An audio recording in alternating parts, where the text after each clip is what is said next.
Assalamualaikum warahmatullahi wabarakatuh. Perkenalkan, nama saya Iksan Nur Ma'arif, NPM saya 2020 43500 421 dari kelas R1D. Di video kali ini saya akan menjelaskan tentang toleransi dan kerukunan antar umat beragama. Yang pertama, konsep toleransi menurut Islam. Toleransi dalam Islam atau bahasa Arab disebut al-tasamuh. Walaupun kalimat al-tasamuh sudah ditemukan dalam Al-Quran, menurut buku karya Zahairi Misrawi ini, kitab suci Al-Quran menulis semua toleransi dalam sikap saling menghargai, menerima, serta menghormati keragaman budaya dan perbedaan berekspresi. Contoh toleransi dalam Islam juga tertulis dalam Al-Quran surat Al-Mumtahanan ayat 8-9. Dalam surat tersebut Allah Subhanahu wa taala berfirman agar setiap muslim berperilaku baik kepada umat beragama lain selama tidak ada sangkut pautnya dalam agama. Hal ini juga menjelaskan bagaimana batasan toleransi dalam Islam. Artinya, Allah tidak melarang kamu berbuat baik dan berlaku adil terhadap orang-orang yang tidak memerangimu dalam urusan agama dan tidak mengusir kamu dari kampung halamanmu. Sesungguhnya Allah mencintai orang-orang yang berlaku adil. Sesungguhnya Allah hanya melarang kamu menjadikan mereka sebagai kawanmu, orang-orang yang memerangi kamu dalam urusan agama dan mengusir kamu dari kampung halamanmu dan membantu orang lain untuk mengusirmu. Barang siapa menjadikan mereka sebagai kawan, mereka itulah orang-orang yang zalim. Yang kedua, problematika kehidupan umat beragama. Menurut Al-Ustadz Hifni Nashif,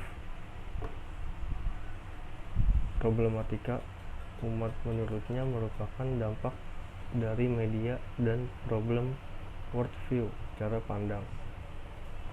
Media memainkan peran mengenal isu-isu tentang Islam sehingga tercitralah Islam yang keras dan kejam. Dampaknya muncul di negara minoritas Islam sikap anti-Islam atau yang biasa disebut Islamofobia. Namun kini Islamofobia telah hadir di negara mayoritas Islam. Seperti di Indonesia terlihat pada kasus pelarangan cadar. Ustadz Hifni menambahkan cara pandangan Barat yang sekuler, rasional, ekonomi, dan non-metafisik bertentang dengan Islam yang mempercayai wahyu, akal, dan intuisi. Berangkat dari cara pandang yang salah akan berakibat pada kesalahan. Cara pandang seseorang terhadap apa saja yang terjadi di sekitarnya, maka untuk menghindarinya harus memiliki worldview yang benar agar tidak salah dalam memahami arti toleransi itu tersendiri dan bersikap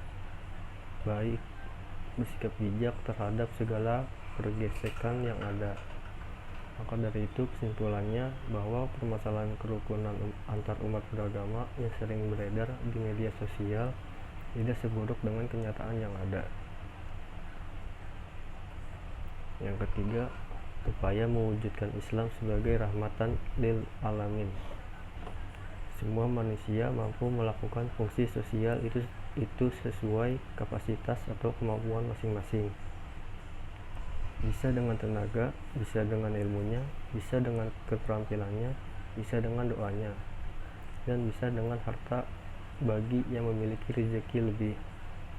Apabila kaum muslimin dapat memaknai perilaku hidup seperti itu, maka Islam rahmatan lil alamin akan terwujud. Sebagai contoh, organisasi Muhammadiyah sebagai organisasi gerakan dakwah Islam Umar Ma'ruf Nahi Munkar yang menjalankan fungsi sosialnya dalam berbagai aspek sosial telah dirasakan manfaatnya oleh masyarakat luas.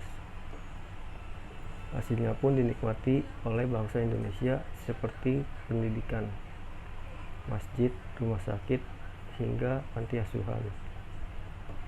Semua itu memberikan manfaat nyata bagi kehidupan sekitarnya sebagai wujud makna kalimat La ilaha illallah Muhammadur Rasulullah yang juga terdapat dalam lambang Muhammadiyah. Sekian dari saya. Wassalamualaikum warahmatullahi wabarakatuh.